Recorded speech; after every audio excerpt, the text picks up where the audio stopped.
அதனால உங்க ஊருக்காரங்க புரோட்டா பீஃப் கறினா அவ்வளோ அலையறீங்க.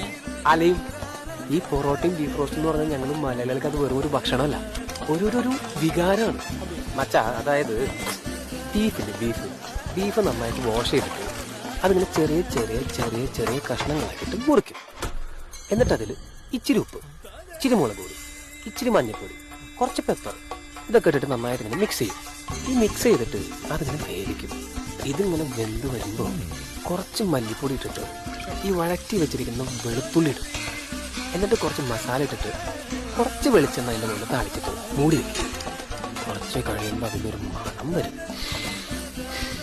അപ്പം അതിങ്ങനെ തുറന്നിട്ട് അതിനൊരു തവി കൊണ്ട് കുറച്ച് ബീഫ് റോസ്റ്റ് എടുത്ത് പ്ലേറ്റിലേക്ക് ഇട്ട് നല്ല മുരിഞ്ഞൊരു പൊറോട്ട എടുത്ത് അതിൽ നിന്ന് ഒരു ചെറിയ പീസ് ഇങ്ങനെ കീറിയെടുത്ത് ചാറിൽ മുക്കി ഒരു ബീഫിൻ്റെ കഷ്ണം ഇങ്ങനെ പൊതിഞ്ഞെടുത്തുന്നത് കഴിച്ചാൽ